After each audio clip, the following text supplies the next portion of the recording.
अक्सर माता पिता को यह शिकायत रहती है कि उनके बच्चे का मन पढ़ाई में नहीं लगता। इससे उन्हें बच्चे के भविष्य को लेकर काफ़ी ज़्यादा चिंता होने लगती है। माता पिता बच्चे को अधिकतम साधन उपलब्ध करा देते हैं, लेकिन तब भी समस्या जस की तसी रहती है। यदि आपके बच्चे का मन भी पढ़ाई में नहीं लगता है तो ये वीडियो आप ही के लिए है। तो चलिए हम आप वीडियो शुरू करते हैं। देखिए, पहला पॉइंट ये है कि बच्चे की रुचि को समझिए, उसका इंटरेस्ट जानिए कि बच्चे का इंटरेस्ट है किस चीज़ में, क्या चाहता है, वो क्या पढ़ना चाहता है। सभी बच्चे प्रतिभाशाली होते हैं, सब में कुछ ना कुछ कोई ना कोई खूबी ज़रूर होती है, ठीक है।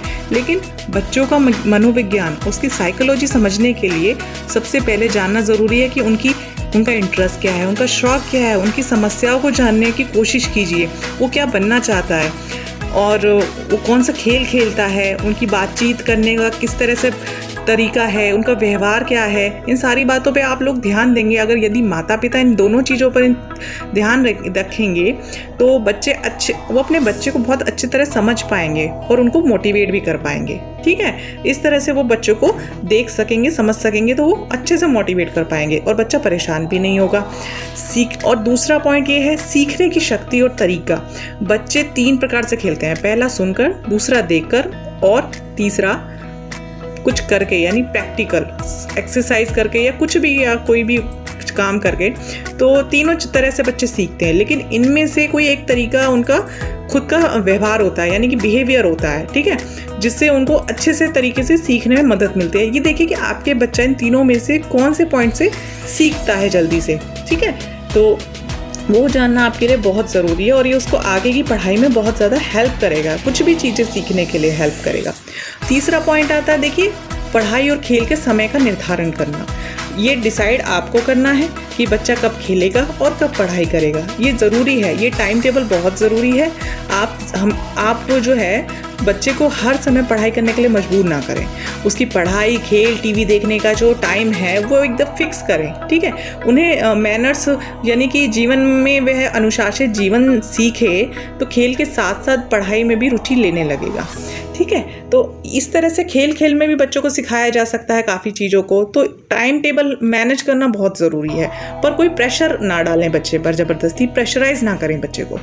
आगे चौथा पॉइंट है, देखिए, तेज़ आवाज़ में पढ़ने की आदत। अब देखिए, कई बार आपके सामने से, जैसे आप हट गई और अब बच्चा आपके सामने से हटा, आपकी नज़र हटी और बच्चे ने पढ़ना छोड़ दिया। लेकिन ऐसा ना हो तो इसके लिए ज़रूरी ये है कि आप जो है बच्चे को पढ़ने के लिए जो है जो भी दे रही हैं आप, इसके साथ जो है ज़ोर से कहिए कि ज़ोर से पढ़ने को कहें उसे कि ज़ोर से पढ़ो बेटा आप, ठीक है। तो साथ ही जो है आप सीखने के 3 तरीकों में से 2 अप्लाई हो जाएंगे। देखिए, एक तो वो पढ़ेगा और एक बोलेगा, आवाज़, अपनी खुद की आवाज़ सुनेगा, है ना। तो बोल भी रहा है, सुन भी रहा है वो खुद को, तो उससे और अच्छे से याद हो जाएगा। ऐसे में उससे बहुत ज़्यादा समझ में अच्छे से आएगा।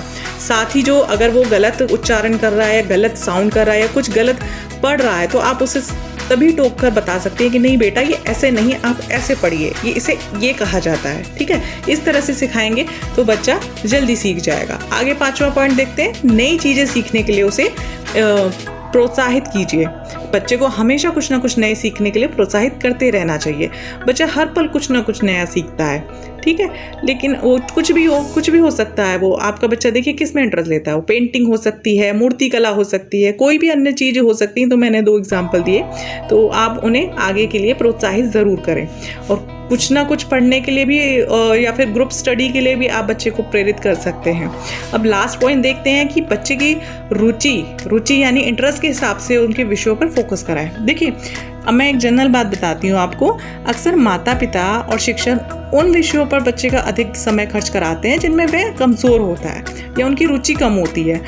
इससे बच्चा पढ़ाई से दूर हो जाता है, दूर भागता है, क्योंकि आप इससे बिल्कुल अपोजिट पढ़ा रहे हैं, क्योंकि उसका रुचि भी नहीं है, उसका जिसमें तेज़ी नहीं है उसमें तेज़ी नहीं आ रही है पढ़ने में। इसके विपरीत, यानी इसके अपोजिट, अगर आप बच्चे को वो पढ़ाएं जिसमें उसका फोकस है या उसे रुचि है, तो वो जल्दी उन विषयों को कंप्लीट कर लेता है। फिर उसके बाद जिन विषयों में बच्चा कमज़ोर है, फिर आप उन विषयों पर अच्छे से ध्यान दीजिए, तो बच्चा जो है उसे भी धीरे धीरे कंप्लीट कर लेगा। तो इन बातों का कुछ ध्यान देकर अब बच्चे को अच्छे से पढ़ाई के लिए तैयार करा सकते हैं, उनका मन धीरे धीरे पढ़ने में लगेगा। ये भी ध्यान रखिए कि बच्चा स्कूल जा रहा है तो स्कूल के कार्यों को आप घर पर भी अभ्यास कराइए। घर पर भी बताइए कि बच्चे आपने आज स्कूल में क्या किया, अच्छा ये किया, चलो आप भी कीजिए और मैं भी करती हूँ, मैं भी करता हूँ। जो भी पेरेंट्स, माता या पिता, तो ये सब चीज़ें करानी बच्चों के साथ साथ बहुत ज़रूरी है उनका मन पढ़ाई में लगाने के लिए। आई होप जो भी बातें मैंने बताई आपके लिए हेल्पफुल रही हों।